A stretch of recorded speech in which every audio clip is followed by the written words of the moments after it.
Hello everyone, आप सभी का स्वागत है। जल्दी से जुड़ जाए आप लोग। शुरुआत करते हैं आज हमारे करंट अफेयर्स के बेस पे जो एमसीक्यू हैं उनकी। पहले भी हम लोगों ने देखे, आज फिर से इसको देख रहे हैं। तो आज देखिए, करंट अफेयर्स है वो काफ़ी महत्वपूर्ण है ना। आप एग्जाम में देखेंगे 30 से 35 क्वेश्चन आपसे हर वर्ष पूछे जाते हैं। तो जो भी करंट अफेयर्स में वो और उसका बेसिक आपको अच्छे से याद होना चाहिए। तो बार बार रिवीजन करना है, क्योंकि देखिए रिवीजन नहीं करोगे आप चीजें भूल जाओगे। तो जो आप प्रयास कर रहे हैं ना वो विफलता में न बदले, सफलता में बदले, इसके लिए आवश्यक है ज्यादा से ज्यादा रिवीजन। तो चलिए इसके माध्यम से हम करने का प्रयास करते हैं कि कितना हमारा करंट अफेयर्स याद है। क्वेश्चन नंबर 16, ठोस ईंधन आधारित डक्टेड रैमजेट जो तकनीक है उसके संबंध में निम्नलिखित कथनों पर विचार कीजिए। यह रैमजेट सिद्धांत पर आधारित एक प्रणोदन प्रणाली है। सेकंड, यह है पारंपरिक रॉकेट प्रणालियों की तरह ईंधन और ऑक्सीडाइजर दोनों को साथ लेकर चलता है। थर्ड, यह हवा से हवा में मार करने वाली मिसाइलों की प्रभावी सीमा और प्रहार क्षमता को बढ़ाता है। सही पुट को चूज कीजिए। चलिए तेजी से कमेंट करिए और बताइए इसका आंसर क्या होगा।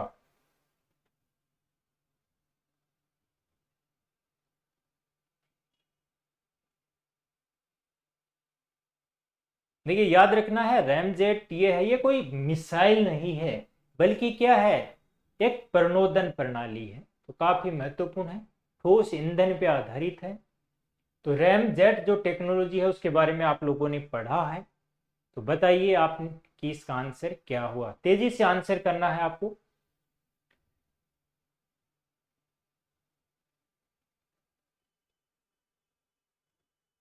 चलिए देखते हैं इसका आंसर क्या होगा। पहली बात, चूंकि यहां पर दे रखा है रैमजेट, तो उसी सिद्धांत पर आधारित आधारित एक प्रणोदन प्रणाली है। इसको स्पेशली याद रखना है कि एक प्रणोदन प्रणाली है। सेकंड है कि जो पारंपरिक रॉकेट प्रणालियां होती हैं उसी की तरह है, ये ईंधन प्लस ऑक्सीडाइजर दोनों साथ लेकर चलता है। तो ये गलत है। ईंधन तो लेके चलता है लेकिन ऑक्सीडाइजर को साथ लेके नहीं चलता है। तो फिर ये ईंधन जलेगा कैसे? देखिए ईंधन को जलाने के लिए ऑक्सीजन की आवश्यकता होती है, लेकिन चूंकि ये ऑक्सीडाइजर साथ में लेके नहीं चलता है, तो ये जो वातावरण की ऑक्सीजन है उसको अपने अंदर लेता है और फिर ईंधन को जलाता है। तो यहां पे ये गलत हो जाएगा, पारंपरिक की तरह नहीं है। तो देखिए चूंकि ये ऑक्सीडाइजर का यूज नहीं करता है, इसके कारण इसका फायदा क्या है, हल्का हो जाता है, ये हल्का हो जाता है। तो इसकी जो स्पीड है वो काफी बढ़ जाती है, स्पीड काफी बढ़ जाती है। और एक दूरी दूरी भी, ये लंबी दूरी तक जाने में सक्षम हो जाता है।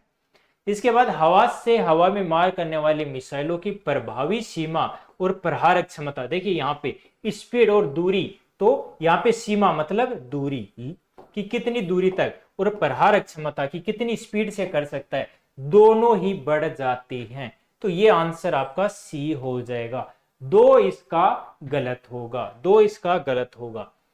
चलिए क्वेश्चन नंबर 17 है। क्वेश्चन नंबर 17 करते हैं। यमन, क्योंकि यमन काफी अभी चर्चा में है। आप देखेंगे जो प्रायद्वीप पार्ट है ना, अरब प्रायद्वीप, वहां पे काफी चर्चा में है यमन। यमन, ओमान और जो अन्य स्थान है वो ऑलरेडी हमने करंट अफेयर्स में डिस्कस किए हैं। तो बताइए, यमन यह है अरब प्रायद्वीप के दक्षिणी छोर पर स्थित है। इसकी स्थलीय सीमाएं सऊदी अरब और ओमान के साथ साझा होती हैं। थर्ड, यह है बाब अल मंडेव जलडमरू मध्य को नियंत्रित करता है, जो लाल सागर और अदन की खाड़ी को जोड़ने वाला समुद्री चौक पॉइंट है। तो चलिए बताइए इसका आंसर क्या होगा।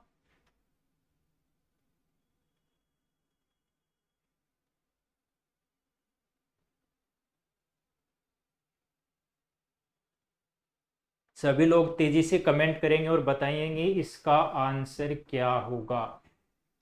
चलिए तेजी से कमेंट करिए और बताइए कि इसका आंसर क्या होगा।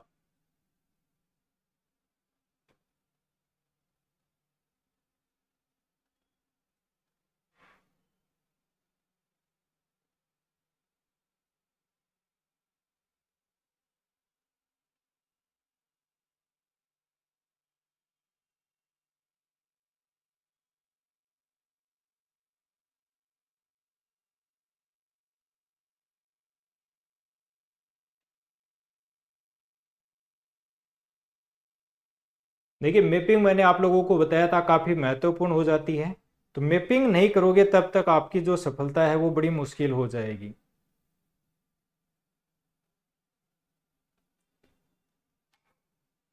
चलिए डिस्कस करते हैं इसको।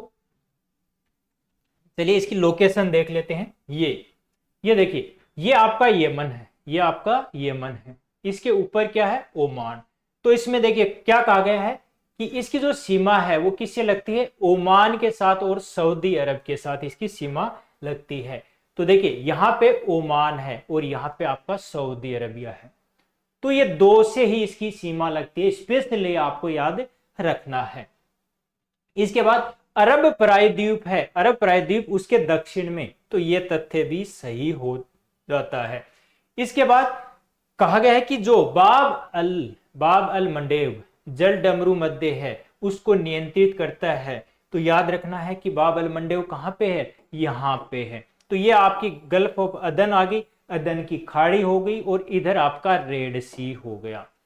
तो ये पूरा जो एरिया है आपको अच्छे से प्रॉपरली याद होना चाहिए। यहां पे देखिए हमने जो करंट अफेयर्स में डिस्कस किया है सोमाली लैंड, सोमाली लैंड, ये पूरा आपका सोमालिया आ गया, सोमालिया। तो अभी जैसे इजराइल को इसके द्वारा मान्यता दी गई है। पूरा एरिया आपके बार काफी करंट में है, तो यहां से आपको क्वेश्चन देखने को जरूर मिलेंगे। तो ये भी ठीक है, ये भी आपका ठीक है, और दक्षिण छोर पे है ये भी। तो यहां आंसर होगा आपका सी। चलिए अगला क्वेश्चन, क्वेश्चन नंबर 18 है, कोप 13 और संबंधित वैश्विक पहलों के संबंध में निम्नलिखित कथनों पर विचार करें। कोप 30 का आयोजन नवंबर 2025 में बेलम ब्राजील में किया गया था। कोप CO2 उत्सर्जन को कम करने के उद्देश्य से नो ऑर्गेनिक वेस्ट पहल की शुरुआत की गई। नो ऑर्गेनिक वेस्ट पहल तो किसके लिए, CO2 उत्सर्जन को कम करने के लिए। थर्ड, कार्बन डाइऑक्साइड की तुलना में मीथेन एक अल्पकालिक लेकिन अत्यधिक शक्तिशाली ग्रीन हाउस गैस है। सही कुट को चूज करना है। चलिए तेजी से कमेंट करिए और बताइए इसका आंसर क्या होगा।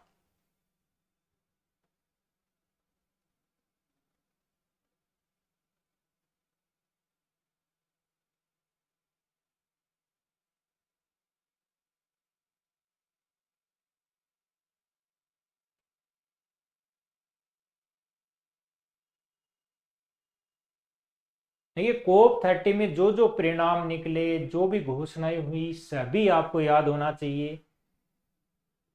तो आपसे ये भी बेलम घोषणा भी पूछा जा सकता है, जैसे नो ऑर्गेनिक वेस्ट पहल है वो भी यहीं की है, नो ऑर्गेनिक वेस्ट।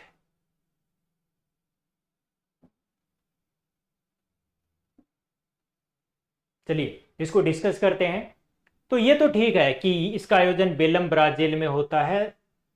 इसके बाद नो ऑर्गेनिक वेस्ट, देखिए जो ऑर्गेनिक वेस्ट होता है उससे CO2 से ज्यादा जो महत्वपूर्ण गैस निकलती है वह है मीथेन।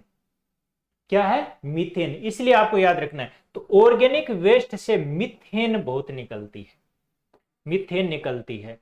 तो आपको यह भी पता होना चाहिए मीथेन के सोर्स क्या क्या हैं, सभी आपको सोर्स पता होना चाहिए। यूपीएससी इस तरीके के क्वेश्चन ज्यादा पूछता है। इसके बाद कि ये CO2 के लिए है, तो CO2 के लिए नहीं है, किसके लिए है, मीथेन के लिए है। इसके बाद CO2 की तुलना में मीथेन एक अल्पकालिक, ये बात सत्य है। देखिए इसका जीवन है वो 100-150 साल तक होता है, CO2 वातावरण में कई सालों तक जीवित रहती है। लेकिन यहाँ पे बात करेंगे तो ये 20-25 साल में ही खत्म हो जाती है मीथेन। यानी यहाँ पे ठीक है कि CO2 की तुलना में इसका जीवन काल अल्पकालिक होता है, लेकिन अत्यधिक शक्तिशाली ग्रीन हाउस गैस है। तो याद रखना है, लेकिन शक्ति की बात करेंगे, प्रभाव की बात करेंगे, तो ये मीथेन है वो CO2 की तुलना में कई गुना ज्यादा प्रभाव डालती है, गुना ग्रीन हाउस गैस इफेक्ट तैयार करती है। तो ये भी सत्य है, यानी 2 है वो गलत है। तो 1 और 3 आपका इसमें आंसर आ जाएगा, है ना। तो ये आपका पहला ठीक है और यहाँ पे तीसरा भी ठीक है ना। तो यहाँ पे दूसरा गलत है, तो ये 1 और 3, सॉरी 1 और 3 यहाँ पे ऑप्शन होना चाहिए था। ए इसका आंसर होगा, क्योंकि और ऑप्शन इसमें दिए नहीं गए, 1 और 3 इसका आंसर होगा। चलिए क्वेश्चन नंबर 19, कथन दो हैं, दो कथन दिए गए हैं। पहला, जीएसटी की दरों में हालिया कटौती से कुल उपभोग मांग में तत्कालिक रूप से महत्वपूर्ण वृद्धि हुई है, मतलब जीएसटी दरों में कटौती के कारण डिमांड बढ़ी है। सेकंड कथन है, परिवारों ने कर प्रेरित बचत का उपयोग मौजूदा ऋण को चुकाने या वित्तीय बचत बढ़ाने के लिए किया है। देखिए, जब जीएसटी चर्चा में था तो हमने ये डिस्कस भी किया था कि जीएसटी किस प्रकार से प्रभावी रहा है, किस प्रकार से अप्रभावी रहा है, जो सुधार किए गए हैं वो। तो चलिए बताइए आंसर क्या होगा।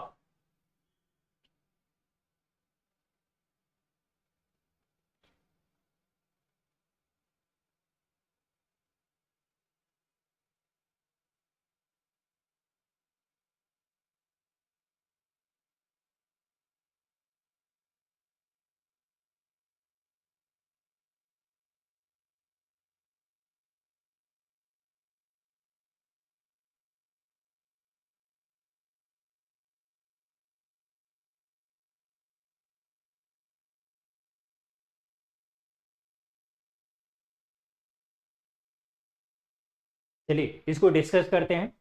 पहला है कि जीएसटी के दरों में जो हालिया कटौती की गई थी। अब देखिए यहाँ पे जो बहुत सारे अध्ययन आए हैं, ये परिणाम भी आया है। आरबीआई ने खुद कहा है कि जो जीएसटी में सुधार हुआ उसके कारण भारत में डिमांड नहीं बढ़ी। डिमांड नहीं बढ़ी, डिमांड न बढ़ने का जो कारण बताया गया कि मुख्यतः लोगों ने उस पैसे को खर्च करने के बजाय या तो अपने जो पुराने लोन थे उनको चुकाने के लिए किया है या फिर उसकी सेविंग कर ली है, यानी लोग खर्च नहीं कर रहे हैं पैसा। तो यहाँ पे ये गलत है कि वृद्धि हुई है। देखिए यहाँ पे वर्ड ही एक्सट्रीम है, महत्वपूर्ण वृद्धि हुई है। तो ऐसा नहीं है, अगर होता है कि नॉर्मली वृद्धि तो भी चलता, लेकिन यहाँ पे महत्वपूर्ण वृद्धि। हाँ, ये ठीक है कि लोगों ने किसके लिए इसका उपयोग किया। तो यानी कथन एक गलत है लेकिन कथन दो यहाँ पे सही है। आंसर इसका डी होगा, आंसर डी होगा। चलिए अगला क्वेश्चन 20, भारत में जमानत न्याय शास्त्र के संबंध में निम्नलिखित कथनों पर विचार करें। यानी जो जमानत की हम लोग बात करते हैं, बार बार सुप्रीम कोर्ट में वाद विवाद चलता रहता है। तो पहला कथन, एक बार जब किसी आरोपी पर कठोर आपराधिक कानून के तहत मामला दर्ज किया जाता है तो निर्दोषता की अवधारणा समाप्त हो जाती है।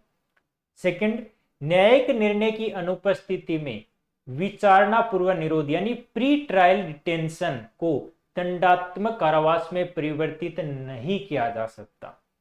थर्ड, जमानत के मामले में आरोपी को निरंतर कारावास में रखने का औचित्य सिद्ध करने का भार अभियोजन पे होता है, यानी जिसने उस पे आरोप लगाया है उसको ये जस्टिफाई करना होगा कि इसको जमानत दी जाए या नहीं। तो चलिए बताइए इनमें से कौन से कथन सही हैं और उसके आधार पे कुट का चयन करना है।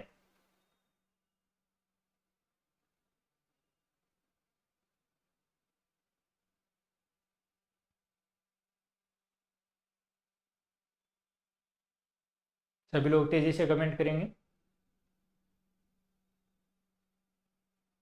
अपनी स्पीड को तेज करिए जितना हो सके।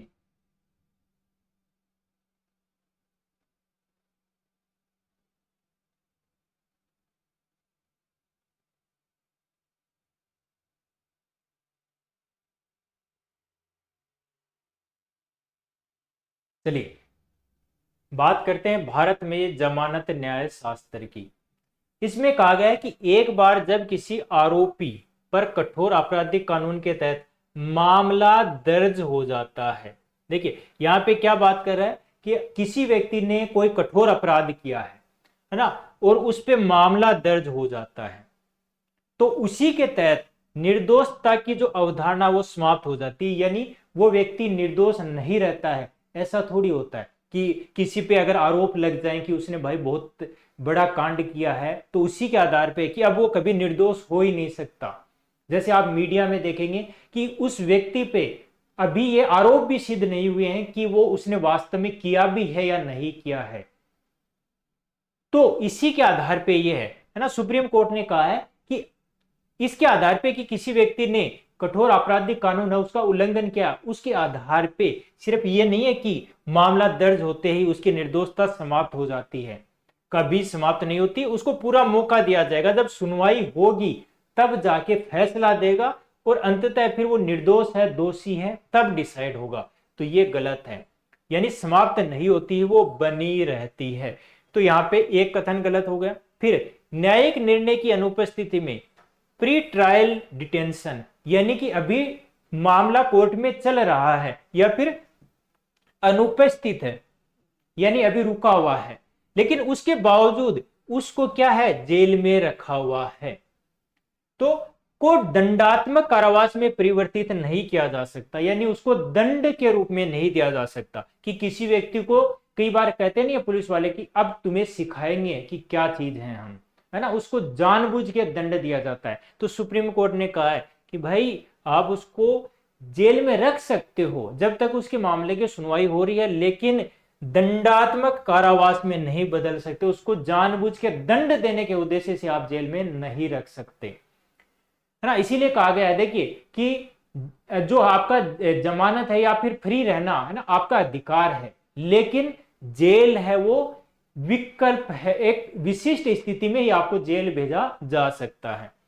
फिर जमानत के मामले में आरोपी को निरंतर कारावास में रखने का औचित्य, यानी कि आप कहते हैं कि इस आरोपी को जमानत नहीं दी जानी चाहिए, तो ये आरोपी जिस पे आरोप है उसको सिद्ध नहीं करना होगा कि मैंने ये काम नहीं किया है, मैंने ये अपराध नहीं किया, मुझे जमानत मत दीजिए या मेरे को जमानत दीजिए, बल्कि ये कौन कहेगा, जिसने अभियोजन किया है, यानी जिसने आप पे लगाया है आरोप, किसने ये कर्म किया है, ये क्राइम किया है, तो आपको सिद्ध करना होगा कि क्यों नहीं उसको जमानत दी जाए। तो ये बात भी सत्य है। तो यहां पे दो कथन है वो सत्य हैं, तो बी इसका आंसर होगा। चलिए क्वेश्चन नंबर 21, निम्नलिखित कथनों पर विचार करें। पहला, विंझिनझम अंतरराष्ट्रीय बंदरगाह को सार्वजनिक निजी भागीदारी मॉडल के तहत विकसित किया गया है। सेकंड, ये है पूर्णतः केंद्र सरकार के स्वामित्व और संचालन में कार्य करता है।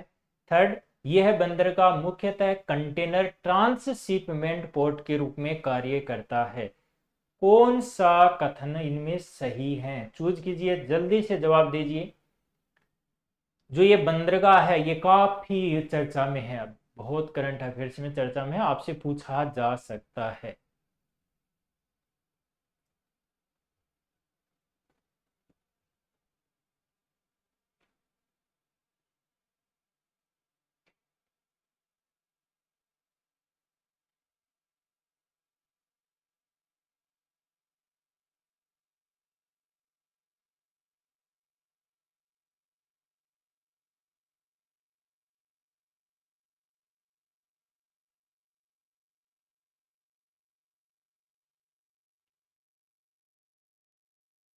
चलिए सभी लोग कमेंट करिए, बताइए आंसर क्या होगा।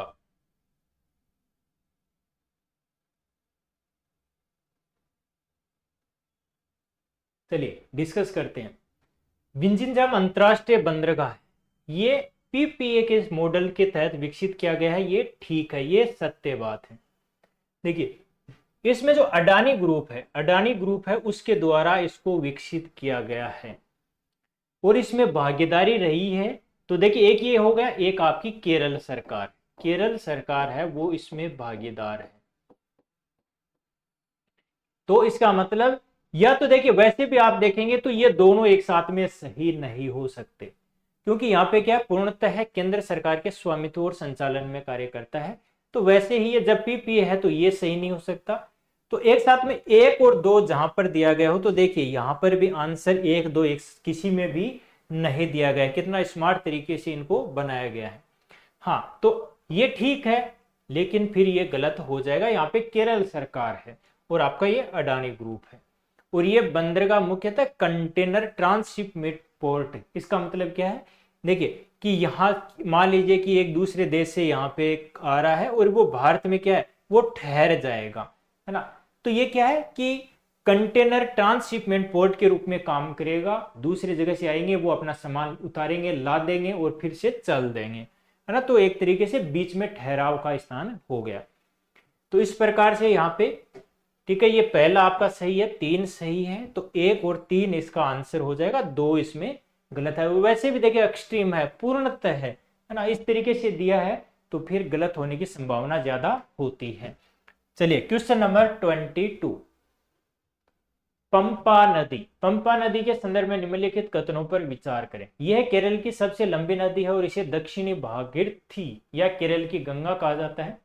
सेकंड, यह नदी पश्चिमी घाट की पुला चिमलाई पहाड़ी से निकलकर वेम्बनाड झील में मिलती है।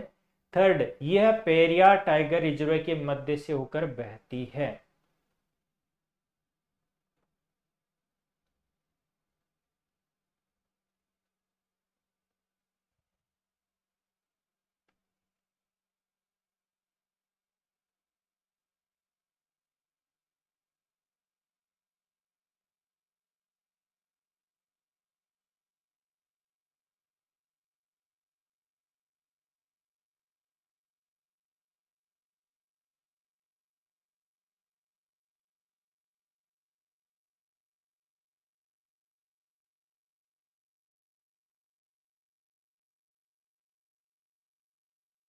चलिए सभी लोग कमेंट करिए जल्दी जल्दी।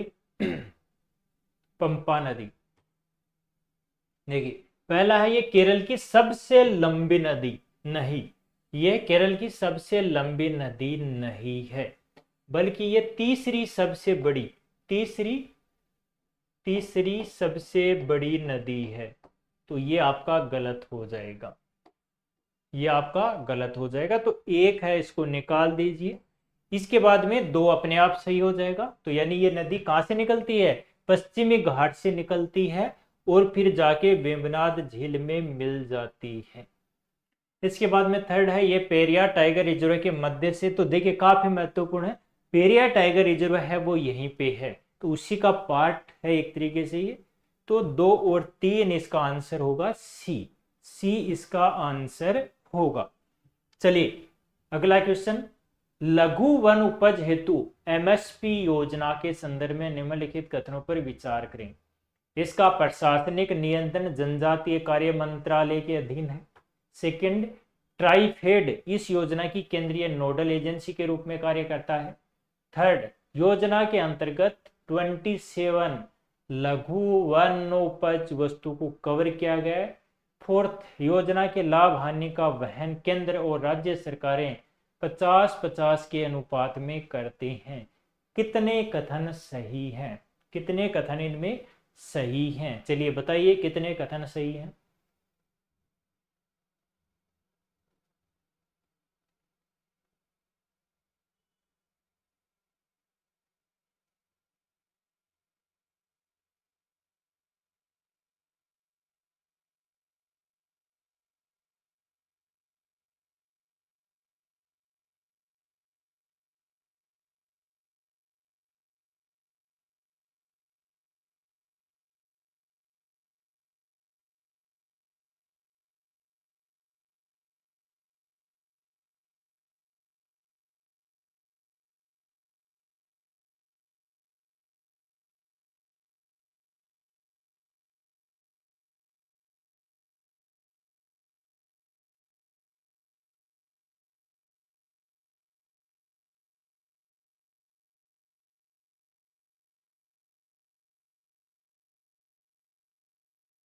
चलिए इसको डिस्कस करते हैं।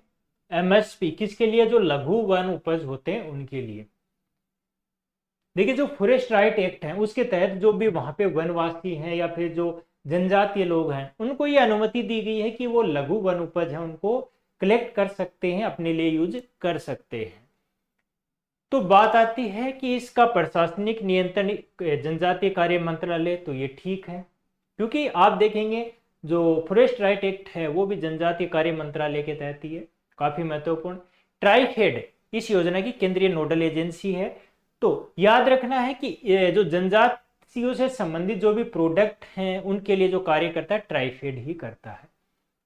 अब बात आती है योजना के अंतर्गत 27 लघु वन उपज है ना वस्तु को कवर किया गया, ये गलत है ना, ये आपका गलत है। इसमें लगभग 87 वस्तुएं शामिल हैं, 87 वस्तुएं शामिल हैं। इसके बाद देखिए, एक तो क्या है कि इसमें फिक्स दे दिया गया आंकड़ा, फिक्स आंकड़ा दिया गया है। तो आपको पता है कि लघु वन उपज है कि जरूरी थोड़ी है, ये दे देता है कि लगभग 27, तो फिर भी सोचने की बात थी। ये तो फिक्स आंकड़ा दे रहा है, तो ये गलत हो गया। इसके बाद योजना के लाभ हानि का वहन केंद्र और राज्य सरकारें 50-50 के अनुपात में करती हैं, तो ये भी गलत है। ये 50-50 नहीं, केंद्र सरकार है वो 75% और फिर जो राज्य हैं वो 25%। तो यहाँ पे स्पेशली याद रखना है कि ये सेम नहीं है, 50-50 नहीं है। तो इसका मतलब ये आपका गलत, ये गलत। आंसर क्या होगा? 1 और 2, यानी कि केवल बी इसका आंसर होगा। 2 कथन यहाँ पे सही हैं, 2 कथन सही हैं। चलिए क्वेश्चन नंबर 24, निम्नलिखित कथनों पर विचार करिए। अनुच्छेद 21 के अंतर्गत स्वच्छ और स्वस्थ पर्यावरण का अधिकार जीवन के अधिकार का अभिन्न अंग माना गया है। अनुच्छेद 48 ए राज्य को पर्यावरणीय संरक्षण हेतु बाध्यकारी दायित्व प्रदान करता है। थर्ड, अनुच्छेद 14 के तहत किसी भी वर्गीकरण को वैध ठहराने हेतु सुबोध अंतरक तथा तार्किक संबंध की शर्तें आवश्यक हैं। चलिए बताइए। देखिए ये क्यों क्वेश्चन है, क्योंकि अरावली का जो मुद्दा चला था है ना, उसी के आधार पे बनाया गया है और उस समय ये सभी अनुच्छेद काफी चर्चा में आए थे। और जब मैं करंट अफेयर्स आपसे डिस्कस कर रहा था, मैंने सभी आर्टिकल आपको डिटेल में बताए थे। तो चलिए बताइए आंसर क्या होगा।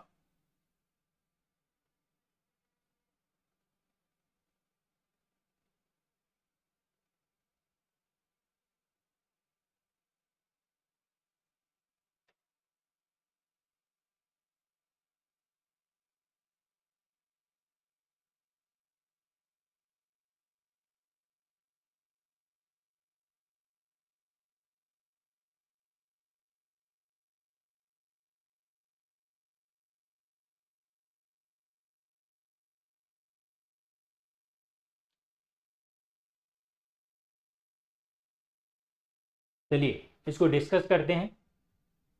ये पर्यावरण, स्वच्छ पर्यावरण, स्वस्थ पर्यावरण, ये क्या है? आपके जो शरीर है उससे जुड़ा हुआ है, इसलिए अनुच्छेद 21 यहाँ पे काफी महत्वपूर्ण हो जाता है। तो अनुच्छेद 21 से ये जुड़ा हुआ है।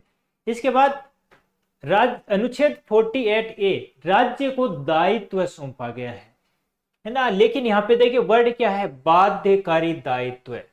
आपको पता है कि जो डीपीएसपी है उसके लिए आप न्यायालय में नहीं जा सकते, न्यायालय में नहीं जा सकते, यानी जस्टिबल नहीं है।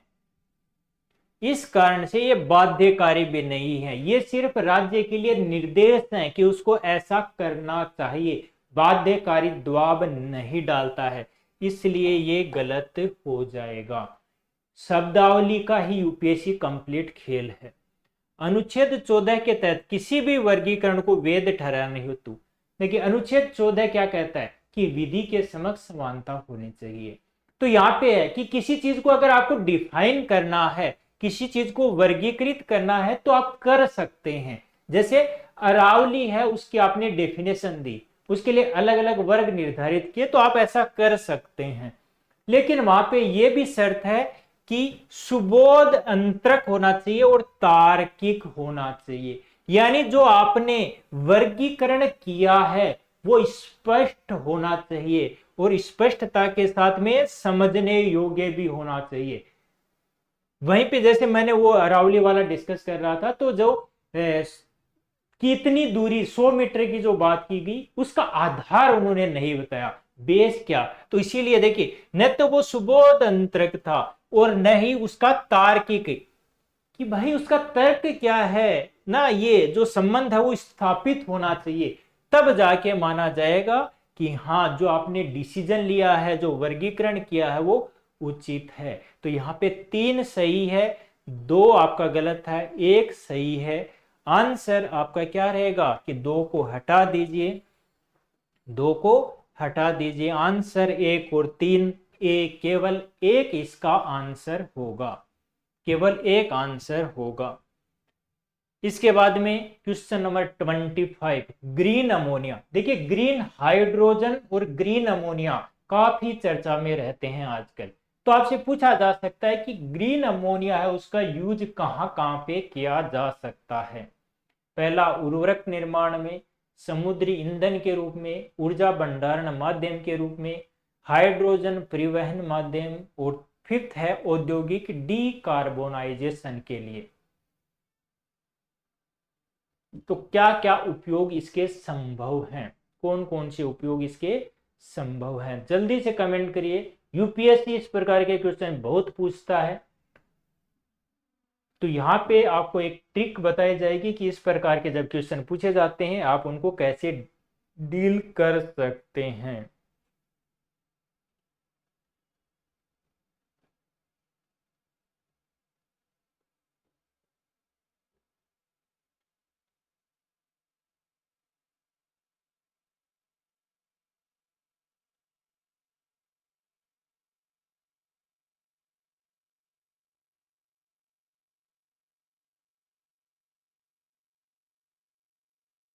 चलिए इसको डिस्कस करते हैं।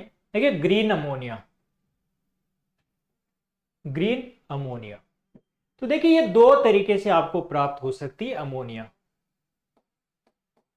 जैसे हम बात करते हैं हाइड्रोजन की, ग्रीन हाइड्रोजन, तो दो चीजें होगी। एक वर्ड होता है ग्रे, ग्रे यानी कि जो चीजें जीवाश्म से प्राप्त होती हैं, जीवाश्म से, तो उनको बोला जाता है ग्रे, तो ग्रे हाइड्रोजन।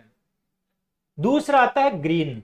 तो ग्रीन जब वर्ड लिखा होगा तो इसका मतलब जो भी जिस माध्यम से उनको डेवलप किया जाता है वो है नवीकरणीय ऊर्जा, यानी इनका प्रयोग नवीकरणीय ऊर्जा के माध्यम से किया गया है, यही है। तो यहां पर भी ग्रीन अमोनिया का मतलब क्या है कि ग्रीन तकनीक के माध्यम से इनको प्राप्त किया गया है। और ये क्यों महत्वपूर्ण है, क्यों? क्योंकि इसका प्रयोग बहुत है, क्लीन एनर्जी का सोर्स हो सकता है ये। तो देखिए यहां पे जब भी यूज वर्ड की बात है, किसी चीज का यूज क्या हो सकता है, तो हमारे लिए किसी भी जो एग्जामिनर क्वेश्चन बना रहा है उसके लिए असंभव होता है कि वो कहां से खोज के लाए कि इसका प्रयोग हो सकता है, इसका प्रयोग नहीं हो सकता। बड़ा मुश्किल होता है उसके लिए खोजना। तो ऐसे में क्या होता है, जितने भी ऑप्शन होते हैं वो यस होता है, यस होगा, क्योंकि आप ये निर्धारित नहीं कर सकते कि इसका प्रयोग अन्य जगह पे नहीं हो सकता। तो ये मान लीजिए कि 95% संभावना क्या होती है कि जितने भी ऑप्शन दिए होते हैं वो सब सही होते हैं। तो यहाँ पे उर्वरक निर्माण, तो देखिए उर्वरक निर्माण के लिए आपको बहुत मात्रा में एनर्जी की आवश्यकता, तो ग्रीन अमोनिया उसमें महत्वपूर्ण हो सकती है। समुद्री ईंधन, ऊर्जा भंडारण, हाइड्रोजन परिवहन, औद्योगिक डीकार्बोनाइजेशन, सब में इसका यूज हो सकता है। तो आंसर क्या होगा, सी इसका आंसर होगा। 1 2 3 4 5 सभी इसके सही होंगे। चलिए question number 26, question number 26, lithium जो भंडार है वो काफी चर्चा में रहे हैं। तो भारत में हाल ही में खोजे गए लिथियम भंडार के संदर्भ में निम्नलिखित कथनों पर विचार करें। पहला है, जम्मू कश्मीर के रियासी जिले में लगभग 5.9 मिलियन टन लिथियम संसाधन की पुष्टि हुई है। सेकंड, कर्नाटक के मांड्या जिले में लगभग 1600 टन लिथियम भंडार पाया गया है। थर्ड है, भारत में लिथियम के घरेलू भंडार व्यावसायिक रूप से तैयार और उपलब्ध हैं।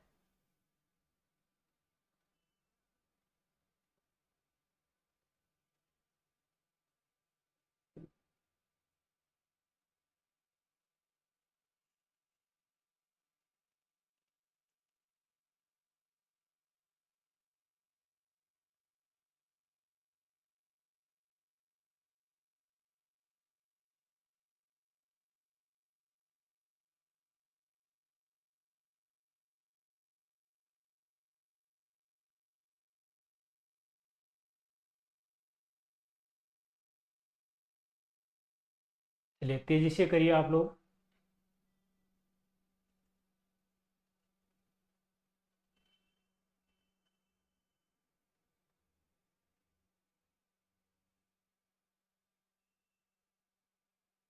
चलिए इसको डिस्कस करते हैं।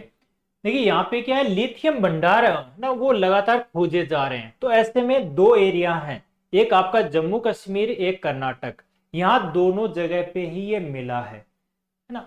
तो देखिए अभी क्या है कि यहाँ पे थर्ड में कह रहा है भारत में लिथियम के घरेलू भंडार व्यावसायिक रूप से तैयार और उपलब्ध हैं। नहीं, अभी उपलब्ध नहीं है, वो ऑलरेडी तैयार में नहीं है कि उनका आप व्यावसायिक रूप से उपयोग कर सकते हैं। तो यहाँ पे ये जानना महत्वपूर्ण है, जैसे जम्मू कश्मीर में जो मिला है वो किस में मिला है, मृदा में मिला है, मिट्टी में, है ना, लिथियम भंडार मिला है। तो अब सबसे बड़ी चीज कि इसके लिए जो टेक्नोलॉजी चाहिए वो अभी नहीं है।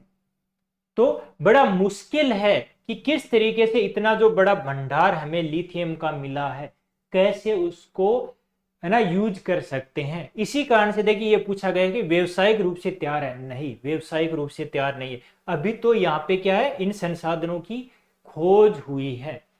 तो ये अभी कोई बड़े तरीके से व्यवसायिक गतिविधियां संचालित नहीं हो रही हैं।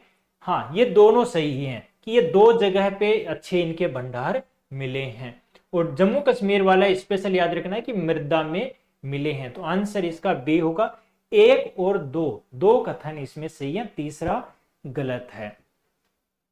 चलिए क्वेश्चन नंबर 27, राष्ट्रीय अल्पसंख्यक आयोग के संदर्भ में निम्नलिखित कथनों पर विचार करें। राष्ट्रीय अल्पसंख्यक आयोग अब की बार काफी चर्चा में रहा है ना। आपको याद होगा कि इसमें नियुक्ति नहीं हो रही थी, बार बार मामला कोर्ट में, फिर दिल्ली जो हाई कोर्ट है उसने कहा कि भाई आप टाइम पे इनकी नियुक्ति करिए।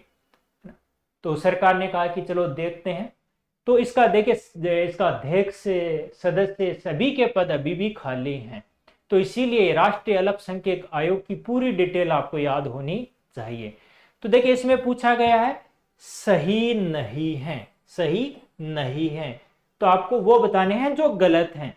तो पहला, इसकी स्थापना 92 में संविधान संशोधन के माध्यम से की गई थी। एनसीएम के अध्यक्ष और उपाध्यक्ष को राष्ट्रपति द्वारा नियुक्त किया जाता है। थर्ड, एनसीएम अल्पसंख्यक अधिकारों की सुरक्षा और उल्लंघनों पे कार्रवाई करता है। चलिए जल्दी से बताइए कौन से कथन सही नहीं है।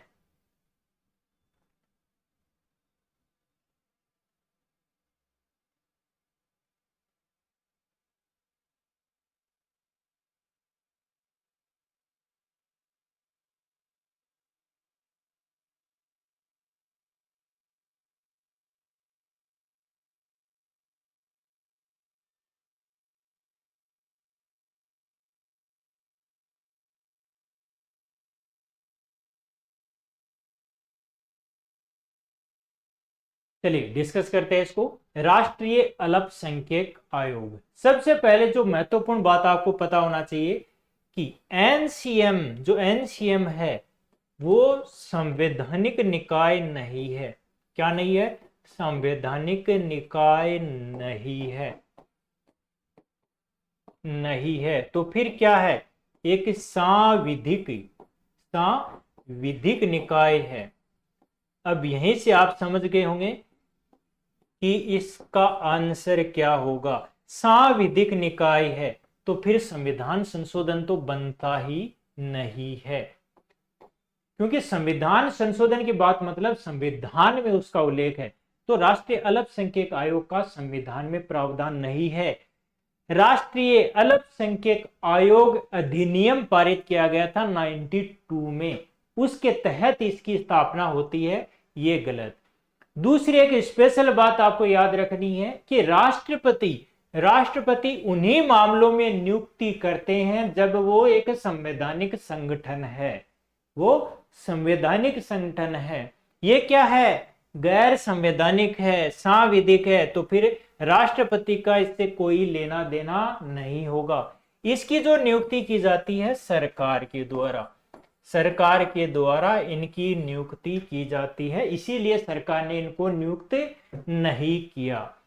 फिर ये ठीक है ना, कि उनके अधिकारों के लिए काम करता है।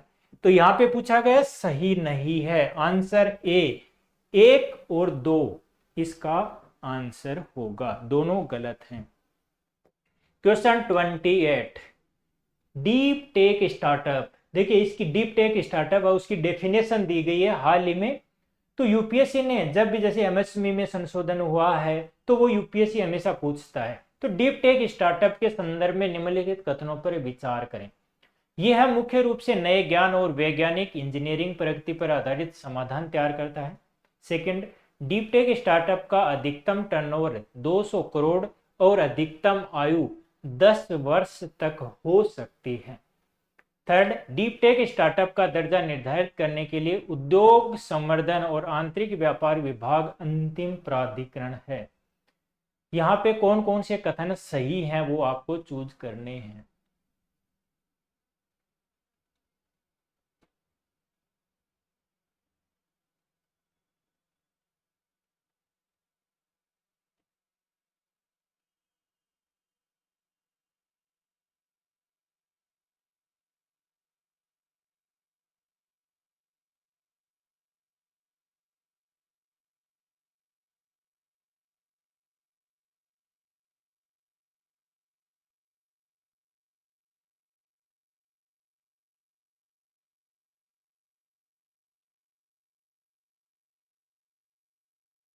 डीप टेक स्टार्टअप, चलिए डीप टेक स्टार्टअप को देखते हैं। तो पहला, ये मुख्य रूप से नए ज्ञान और वैज्ञानिक इंजीनियर प्रगति पर आधारित समाधान तैयार करता है, तो ये बात ठीक है। डीप टेक का मतलब देखिए टेक्नोलॉजी के ऐसे सेक्टर जो नवीनतम हैं, जो अभी जैसे एआई है ना, उसमें अगर कोई स्टार्टअप है नई नई रिसर्च कर रहा है तो उसके लिए तो ये नए ज्ञान पे और वैज्ञानिक इंजीनियर प्रगति पर आधारित होना चाहिए। इसके अलावा उसका कोई व्यवसायिक उपयोग होना चाहिए, यानी स्टार्टअप का जो ये प्रोडक्ट है वो तभी उपयोगी है जब उसका कुछ व्यवसायिक उपयोग हो रहा हो, अदरवाइज रिसर्च डेवलपमेंट का क्या ही फायदा। तो ये ठीक है। सेकंड है, डीप टेक स्टार्टअप का अधिकतम टर्नओवर 200 करोड़, नहीं ये 200 नहीं है 300 करोड़ है। देखिए सामान्य जो स्टार्टअप होते हैं उनके लिए अलग है, डीप टेक स्टार्टअप है उनके लिए अलग है। तो ये 300 करोड़। अधिकतम आयु जो सामान्य उनके लिए 10 वर्ष निर्धारित की गई है, लेकिन चूंकि यहाँ पे आपको बहुत गहन अध्ययन की आवश्यकता, बहुत गहन रिसर्च डेवलपमेंट की आवश्यकता होती है, इसलिए यहाँ पे 20 वर्ष आयु निर्धारित की गई है कि 20 वर्ष से कम होगा तभी आपको स्टार्टअप माना जाएगा। कौन सा? Deep tech. तो ये आपका सेकंड वाला गलत हो जाएगा। तो सेकंड को जब आप हटाएंगे तो ये हट जाएगा, ये हट जाएगा, यानी एक अपने आप ही सही हो जाता है। इसके बाद डीप टेक स्टार्टअप का दर्जा कौन देगा? उद्योग संवर्धन और आंतरिक व्यापार विभाग। तो ये बात सत्य है। तो यहाँ पे आंसर क्या आ जाएगा? बी, 1 और 3 इसका आंसर होगा। चलिए क्वेश्चन नंबर 29, हाल ही में चर्चा में रहा ग्लोबल मोतीराओ का संबंध किससे है? किससे संबंधित है? काफी हमने इस पे डिस्कस किया है अच्छे से, तो चलिए बताइए कि ग्लोबल मोतीराओ का संबंध किससे है?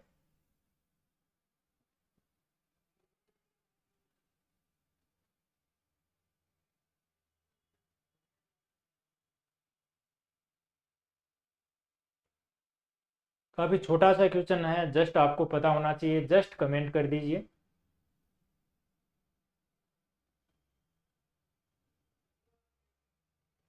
चलिए देखते हैं इस क्वेश्चन को। तो देखिए कोप 30 सम्मेलन जब होता है बेलम ब्राजील में, बेलम ब्राजील में, तो इसमें सभी देशों को एक साथ आने के लिए, तो देखिए जब ग्लोबल मोतीराओ का अर्थ क्या है कि ग्लोबल के जो राष्ट्र हैं वो एक साथ में आए और इस पे काम करें, है ना, तो उसी को बोला जाता है। तो बेलम ब्राजील में जो कोप 30 है उससे ये जुड़ा हुआ है, तो यानी अंतरराष्ट्रीय जलवायु कार्यवाही समझौते से इसका संबंध है। आंसर क्या होगा? बी इसका आंसर होगा। तो देखिए यूपीएससी इस तरीके के क्वेश्चन बहुत बार पूछता है, हर साल आपको 3-4 क्वेश्चन मिल जाएंगे जो सिर्फ एक वर्ड से पूछा होता है कि इसका संबंध किससे है, क्या है ये। तो ये छोटी छोटी चीजें आपको ज्यादा पता होनी चाहिए। अब सांगाइन और मागवे रीजन किससे संबंधित है, कहां से, ये रीजन क्यों चर्चा में रहे? लगातार आप देखेंगे ये चर्चा में रहे हैं, तो मैपिंग आपको अच्छे से करनी होगी जो भी चर्चा में रहे हैं। देखिए ये ऐसे रीजन है सांगाइन और मागवे जहां पे गृह युद्ध की स्थिति है, गृह युद्ध की स्थिति है, जहां पे अस्थिरता है। तो याद करिए कि ऐसा कौन सा एरिया है जो काफी अस्थिर बना हुआ है।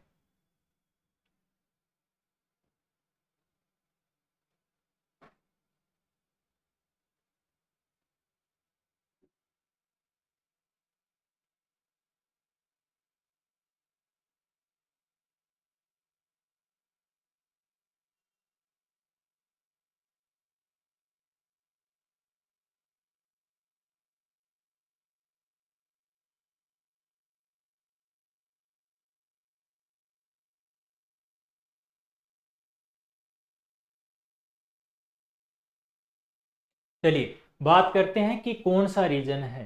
तो देखिए ये म्यांमार का प्रशासनिक क्षेत्र है। म्यांमार का प्रशासनिक क्षेत्र है, जो कि वहां पे गृह युद्ध की जो स्थिति बनी हुई है, जो अस्थिरता है, उसके कारण हजारों में लोगों को प्रस्थान करना पड़ा, है ना। तो इसीलिए आपको याद होना चाहिए कि कौन सा एरिया है। तो आंसर होगा इसका बी। बी है वो इसका आंसर है, सांगाइंग और मागवे। आप लोग मैप पे जाके इन दोनों लोकेशन को जरूर देखना। इसके बाद 31, न्यूक्लिक एसिड टेस्ट के संदर्भ में निम्नलिखित कथनों पर विचार करें। यह है रक्त आधान यानी ब्लड ट्रांसफ्यूजन से पहले संक्रमण, जैसे कि HIV, HBV, HCV यानी जो हेपेटाइटिस बी और सी है, उनका पता लगाने के लिए उपयोग की जाने वाली एक अत्यधिक संवेदनशील तकनीक है। सेकंड है, ये वायरस के आनुवंशिक पदार्थ के बजाय उनके एंटीबॉडी की पहचान करता है। तो कौन सा कथन है, चूज करिए कथन कौन से सही है। न्यूक्लिक एसिड टेस्ट, एक एलिसा जो टेस्ट है वो भी काफी महत्वपूर्ण है। न्यूक्लिक एसिड टेस्ट और एलिसा टेस्ट दोनों आपको पता होना चाहिए। तो एलिसा भी है वो आपके HIV के लिए, हेपेटाइटिस के लिए किया जाता है।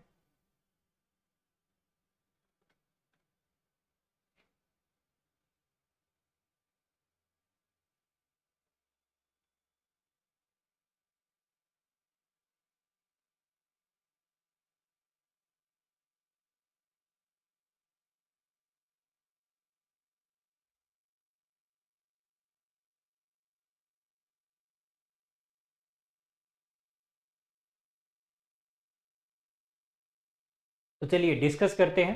देखिए हाल ही में सुप्रीम कोर्ट में विवाद आता है, एक पिटीशन दायर की जाती है। ये कहा जाता है कि जो ब्लड टेस्ट होता है ना, जब ब्लड डोनेशन की जाती है या किसी को ब्लड फिर चढ़ाया जाता है, तो प्रॉपरली उसका न्यूक्लिक एसिड टेस्ट होना चाहिए। क्यों होना चाहिए? क्योंकि देखिए वर्तमान में जो एलिसा टेस्ट प्रचलित है वो ज्यादा प्रभावी नहीं है ना।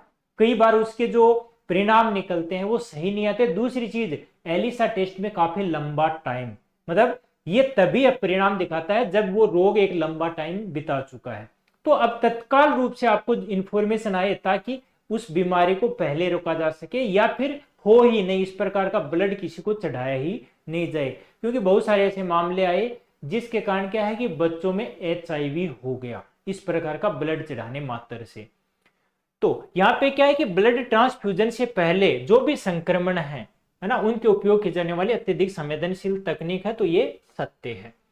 इसके बाद ये है वायरस। तो याद रखना है ये वायरस से जुड़ी हुई चीजें हैं, चाहे आपका HIV हो, हेपेटाइटिस हो, वो तो इनके आनुवंशिक पदार्थ के बजाय उनके एंटीबॉडी की पहचान की जाती है। तो ये कथन गलत है। देखिए जो एलिसा टेस्ट होता है उसमें एंटीबॉडी की पहचान की जाती है, उसका संबंध है एलिसा का एंटीबॉडी और एंटीजन से। लेकिन क्योंकि ये देखिए एंटीबॉडी कब बनती है, जब ऑलरेडी संक्रमण हो चुका हो और वो प्रोसेस लंबे टाइम से हो। तो क्योंकि एलिसा है वो तुरंत नहीं करता है। जबकि जब न्यूक्लिक एसिड टेस्ट की बात आएगी तो वो उस वायरस के आनुवंशिक पदार्थ का विश्लेषण करता है। तो ये काफी सटीक होता है, काफी सटीक और कम समय में इसका पता लगाया जा सकता है। लेकिन इसकी समस्या क्या है, बहुत ही महंगा है, महंगा बहुत है, ये सस्ता है। इसीलिए है ना अभी एलिसा टेस्ट ही किया जाता है। तो ये आपका गलत हो जाएगा। आंसर क्या होगा? केवल ए। एक इसका आंसर होगा। चलिए अगला क्वेश्चन देखते हैं।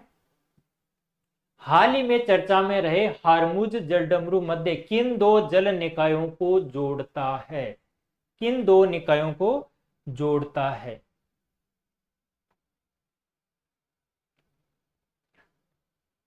देखिए ईरान है, ईरान का महत्वपूर्ण स्थान हारमुज जलडमरू मध्य पे वो नियंत्रण स्थापित। यहाँ पे आपने देखा होगा कि ईरान ने अपनी जो नौसेना है तो युद्ध अभ्यास भी उन लोगों ने किया। और अभी तो ये काफी संवेदनशील सेक्टर बन चुका है। तो ये हारमुज जलडमरू मध्य का आपको प्रॉपरली पता होना चाहिए।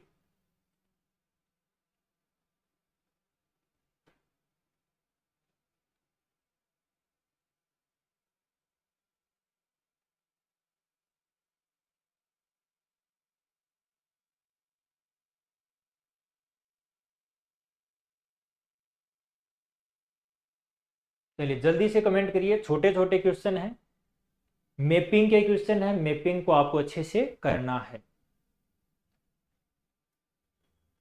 तो चलिए डिस्कस करते हैं इसको। पहला है लाल सागर और अदन की खाड़ी। इसको हम ऑलरेडी डिस्कस किए थे कि रेड सी और अदन की खाड़ी को जो जोड़ने वाला है वो है बाब अल मंडेव। बाब अल मंडेव, तो वो आपको अलग से याद रखना है, बाब अल मंडेव। तो रेड सी और अदन की खाड़ी को जोड़ने वाला बाब अल मंडेव। बात आती है कि हारमुज जलडमरू मध्य को कौन जोड़ता है? तो देखिए नीचे यहां पे आपका ये ओमान आ जाता है, ओमान, ओमान की खाड़ी, और इधर आपकी फारस की खाड़ी। यहां पे आपका ये ऊपर की तरफ ईरान, ये आपका ईरान आ जाता है। यहां पे ये जो जल संधि है उसको बोलते हैं हारमुज जल संधि। यानी ये किसको जोड़ती है? फारस की खाड़ी और ओमान की खाड़ी। आंसर होगा बी। तो आशा है आपको इससे काफी सहायता मिली होगी। आपको एक, क्योंकि देखिए इसी तरीके से आप प्रैक्टिस करेंगे तो आपका दिमाग वो ओपन होगा, आपको पता चलेगा कि आप गलतियां कहाँ पे कर रहे हैं। साथ साथ आपको ये भी समझ में आएगा कि मुझे कितना अभी रिवीजन करने की आवश्यकता है। तो आप सभी का जुड़ने के लिए थैंक यू। मिलते हैं जल्दी।